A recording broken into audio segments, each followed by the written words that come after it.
Hey y'all, welcome and welcome back. If you're new here, my name is Morgan, and here we do a little bit of all things creepy, whether that be reading scary stories, looking at some scary videos, talking about scary books, scary movies. We do all of that here. So if that sounds fun, I would absolutely love to have you guys here to do that. This video is going to be one where I read scary stories that you guys have sent in to me. So with that being said, please send your stories that you would like for me to read to this email address, and I will also put it below along with podcast episode links and other social media links. But with all that being said, let's read these stories. Hey Morgan, I'm a big fan first of all. Probably too big of a fan. I frequently binge watch all of your TikTok and YouTubes, which may have a lot to do with what these things are. I mostly want insight if you could give it, and I would be more than happy to email any other occurrences. But let's start with the first one. It was actually a dream. I'm going to insert a retelling of what I told my brother and her husband when I first relayed it, in case I forgot. I didn't forget this part of it. I don't recall any other dream world events that occurred in it until this portion of the dream, and I woke up feeling not dreadful, but I can't even begin to explain. In my dream, I was going to the bathroom, nothing out of the ordinary there. I get up to wash my hands. I'm clean even in my dreams, that's right. And I'll attach images below to give you an idea of this layout. Of course, being in a dream, things look warped and differ slightly, but it was definitely in the bathroom and the pictures attached, as well as that exact mirror. Well, I'm getting ahead of myself. I apologize. This is all just baffling to me, and I'm greatly interested in these sorts of things, until they happen to me, I guess. Anyway, I'm standing in front of this mirror in my dream, washing my hands and finishing that up. I turn so that I'm standing with my side profile visible in the mirror, facing away from it to the door that exits the bathroom. For whatever God-given reason, my dream self turned my head and looked at my reflection. I found out soon after, obviously knew of mirrors and how they're, but I found out that you should never look at your reflection in your dreams, or in any mirror in general. But that's not where it ended. That was not the moment I woke up. It was like a scene out of a movie. The way the point of view changed and the mirror suddenly panned out with a camera view. It was much taller, a full-body mirror. I forgot to add, for some reason, the mirror was very clearly and distinctly a mirror, but it had panes going across it, cutting into all fours like a window. But it was a mirror. Anyway, the mirror is tall, full-body kind of mirror now, and I'm still standing side profile, but staring at my reflection. It felt like there was a split-second pause before my reflection turned in the mirror to face me fully and began walking towards me, completely gray-rocking it. Then I woke up. I told my brother about the dream on 5/10/25, and I told him as soon as I was awake enough to. He also adores your content and is very well knowledgeable regarding spiritual things. He and his husband helped me out a lot and keep me sane. I feel like I'm going insane over these things. Now, the second one is a bit more of an instance. I was very much awake for this one, and especially after. So I want to pause and talk about that. Just as I'm sure you got the reminder from hearing what happened in that. Never look at reflections in dreams. I don't think I've ever done that to my knowledge, but I am so scared of the instance where I do, because I don't lucid dream. I can't really control what I do in dreams. I just kind of it's like I'm playing a video game that I have no control over, and I fear the day that Dream Me looks into a mirror. I really do. Now, the second one is a bit more of an instance. I was very much awake for this one, especially after. My boyfriend works third shift / graveyard and is often away at night for 10-hour shifts. He gets 3 on and 3 off. This happened right when he was supposed to be coming home. I immediately retold this to my brother and a friend or two right after it happened. So my boyfriend was expected to get home roughly at 8:30, and often he gets home 15 minutes after his shift is set to end. It's not far from where we live, and he gets a ride and gets home pretty quickly, which is why this didn't seem odd to me. Now I really need insight. I need to know I'm not just going insane. I know very well of those little guys, and considering how mentally ill and vulnerable I am. I've done well so far, but I will not always be able to just ignore it. I'm even drawn to these things, and I can't stop listening to stories on them or Appalachia. I'm only making it worse, I'm sure. I'm sorry I have a tendency to ramble and get ahead of myself. I'm just so baffled that anything could potentially be happening to me, and even more baffled at how I'm handling it, I guess. So my boyfriend is expected to get home. I had dozed off a few minutes before, and I was nodding in and out while waiting for him to get home, when I hear what sounds like him in his heavy, goofy duck shoes walking into the door. I even hear the rattle of the knob and his keys jingling as he puts them in. Keep in mind, when he's away and anytime I'm inside the room, the door is immediately locked. So keep in mind, I hear the keys going into the door and it is clicking to unlock. There's even a shadow beneath the door, so one is very clearly outside of this door. I got up because after the door was unlocked, whoever was there was just standing there. Thinking something's wrong, I get up, and he's just standing there completely still, shadow still visible from underneath the door. He's not moving for a few seconds. I open the door ready to hit him with a playful, "What the hell are you doing, dork?" But when I pull the door open, no one's there. No one's in the hall or walking away, just nothing. No one. I am losing my mind over here. Any insight would be greatly appreciated. I have other minor things, nothing I've noticed as of late, but a few small and scattered things that make me go, huh? But I try not to think too hard about it. Definitely have a few more occurrences I can share if interested, and you can bet if anything else extreme happens, I will be emailing you. Love your content, love your cats, my brother, as well as his husband. Say hi to you and Eric as well. I completely forgot to add that I have a room I rent on the upstairs floor with a large mirror. Since moving in, it was always facing the bed directly, on the side that I always slept, until recently I turned that around. The second is, this is a shared living space. There are 2 other tenants, and we call them efficiency apartments. My boyfriend and I are looking to move into our own place soon. My boyfriend is also aware of the basic rules, and I had to tell him these instances, and he has whistled at night multiple times to mess with me. Doesn't sound healthy, I promise he's a good guy. He's just definitely more skeptical about it than I am. I'm in New Mexico, not the Appalachian Mountains and not the Rocky Mountains, although I've lived there too. Heavily intuitive and into all spooky things, but never really had anything happen ever. Also very aware that New Mexico is not safe regarding spooky hubs. If anything, this makes it worse. Okay, so that... Yes, I want to know everything else that happened. It doesn't sound like what you're thinking it is, and I know what you're thinking because that's where my brain always jumps to. It's probably something messing with you.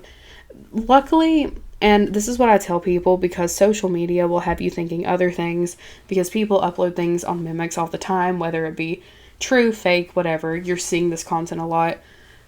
Those are not very common. So typically you're going to be dealing with something that's just a trickster spirit or literally anything else, not just mimic. If you don't deal with anything else big like that, I wouldn't worry too much about it. It might have just been something passing through messing with you. But if things keep going and get worse, that's when we need to have a conversation.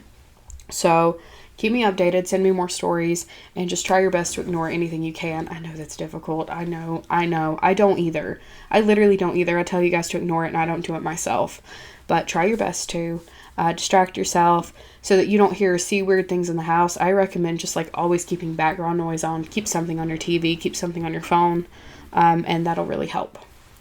Alright, next story. Hi Morgan, it's me again. Thank you for posting my Wyoming horror stories on your channel. It felt really cool to be heard and special that you said you'd be willing to make a video just for my stories.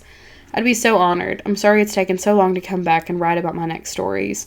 A lot has happened since then, and I had my baby girl in March, and between my son and I, there's been a lot of doctor visits. We also had a loss in our family, and it's been a time. All that said, I finally built up the energy to revisit my spooky tales for you. Before we begin, put up all the protections you can before reading these out loud, because I will be including the heavy energy stories that have made technology malfunctions and stir up more activity every time I've tried to gather them. I hope they don't give you the same trouble. Be warned, some of these get pretty dark and scary, despite how casual I tend to be as I tell them. I'm just used to it and less fazed by this sort of thing. I'll start small and try to ease into it, though. You heard them. Please put up protections. Envision a white light around you. I don't care what you do. Just make sure you are safe and secure before you listen to these. You want me to listen to murder? You need to never speak like that. Scared the shit out of me. I forgot you were in here. Oh my god. I want a divorce. No. No, it should be fine. Yeah, you're going to spend $700 and sign 12 forms? That's what I thought. Keep recording.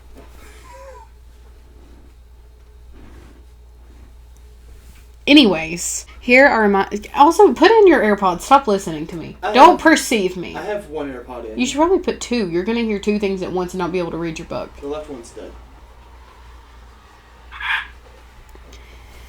Here are my Denver, Colorado horror stories.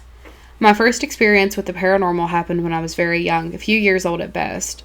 My friends and I were playing hide and seek, and my friend was the one looking for somewhere to hide when we came running out of the bedroom and asked who the old man under the bed was. After that, there were little signs of something weird going on, like radios or lights turning on and off on their own, having that creepy feeling of being watched by something through the slats in the door of the storage room. This was between mine and my neighbor's duplexes. As I get a little older, creepier things start happening, mainly at the Boys and Girls Club I grew up having to go to almost every day till I was 12. These are the stories that you'll need the protections up for. This place ended up being changed and added on to over the years, which may have played a role in stirring up that activity.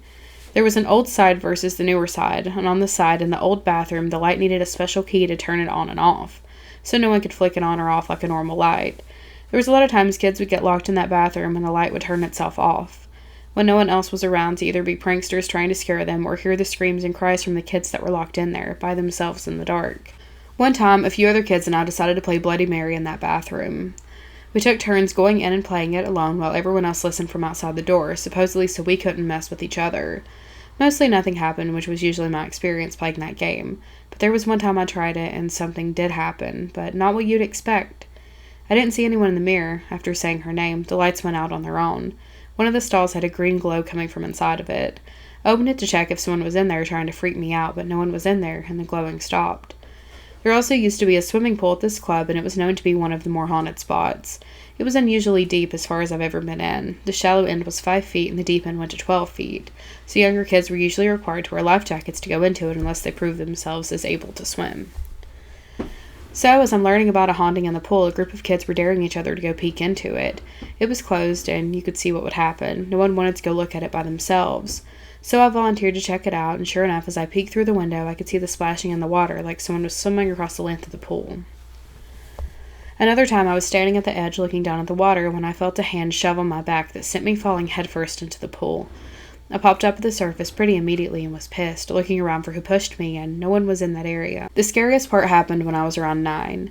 I used a couple of small balls as my floaties, one under each arm. I'm minding my business, floating around in my own little world. Suddenly, I feel a hand grab my ankle and yank me so hard I lost grip of the balls and went underwater. I opened my eyes to see who was hanging on to me. There wasn't anyone I could see, but I could feel something pulling me down even deeper.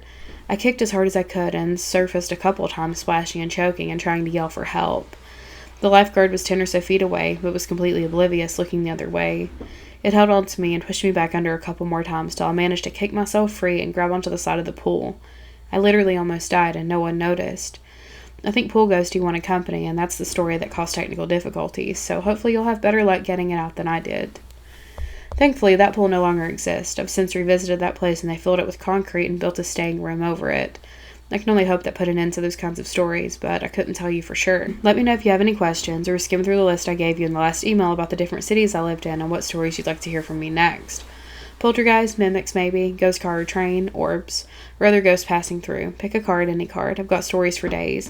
And the time on my hands to get back to you sooner this time. Take care, Morgan and Eric, and be sure to pet those kitties for me and stay safe. Okay, for the next one, I want to hear your poltergeist stories, but I want to hear them all. So, literally send any of them in. Those were horrific. I'm nervous and also kind of eager to see if anything happens while I edit or I'm uploading this video since there's technical difficulties. But that is terrifying. I don't like pools. I don't like water. I have a weird thing with water. For one, I can't swim. I don't want to talk about it and I don't want to feel judged. But I cannot swim. It is not for lack of trying. I think it's lack of coordination, honestly. Anyways, next story. I've been a fan of your content for years now, and I've finally decided to share my story with you. This happened 2 years ago in Poland. Ooh, Poland. I was visiting my aunt in my dad's house as she lived there. We got there quite late after around 10 or 11 p.m., and we talked till around 12, just catching up. This house is very old, and it had been a while since I had last been there, and my dad was renovating. He was changing the floors, switching out light switches, and things like that, so most of my memories of that house were not up to date with what it looked like now. Since I was 15, I'd had issues with sleeping. No matter what I did, I just could not fall asleep. I'd be very much awake, just hoping that I'd fall asleep. My aunt slept in the main room, and I had a bed next to her bed. The way the house works is that you walk in and there's a small hallway. In front is the bathroom. Turn right and there's another hallway. To the left are the stairs to the upstairs area, and next are the stairs to the basement. Right ahead is the kitchen, and to the right of that is the room where me and my aunt were in. I'd been lying awake for hours now and was checking my phone every so often to see what time it was. At first, I was hearing these noises and freaked myself out, but then I realized it's just the fridge. I kind of laughed at myself for being so silly, but then after some time I heard walking around outside the door. I thought it was just the house settling, but then I realized that the sound was too consistent to be the house settling. There were other people in the house, so for a moment I thought maybe it was someone going to the bathroom or kitchen, but then I realized that that's ridiculous. Who would go to the bathroom or kitchen and start pacing in front of the door? It went on for a while, and then I just decided to ignore it as I was not going to go to see what it was. I checked my phone and it was a little after 3 in the morning. I went on my phone hoping that it would tire me out, but it didn't. I still kept an ear on the pacing and then it stopped. I was happy it did, but then soon after I heard a psst coming from the bottom of my bed. I nearly jumped out of my skin. It was so genuinely terrifying. I tried to rationalize it and told myself that maybe it was my aunt, but I looked over at her and she was sleeping. There was no way she would have gotten out of bed with no noticing and then said that. I then told myself that I'd imagined it, but there was no way that I did. It was too clear. It was said in a whispered-like tone, but that tone was clear enough to hear. I eventually do fall asleep, and in the morning I look outside the door into the hallway. My heart stopped for a minute when I looked down. Tiles. There was tiles in the hallway, in both hallways, in fact. So how could I have heard someone pacing outside of the floorboards? I knew I couldn't have imagined it. It was there for too long. The basement and upstairs were wooden, but the pacing I heard couldn't have happened there, as it made different noises to what I heard. I told my aunt and mother what happened, but they laughed it off and didn't believe me. I still have no idea what it could have been, but I know for a fact that I didn't imagine it. This was the first and last time anything creepy happened to me in that house. Thank you for reading, and I hope you have a great day. That does sound like the construction kind of worked something up, because it doesn't make sense, the sounds that you heard, for it to be on tile. So it seems like a little residual energy, just, what's it called? Not a ruckus. What am I saying right now? Just like residual energy and entities getting wound up. With that, let's go ahead and wrap up this video. Thank you guys so much for hanging out with me and sending me in your stories if you did, and I will see you next time.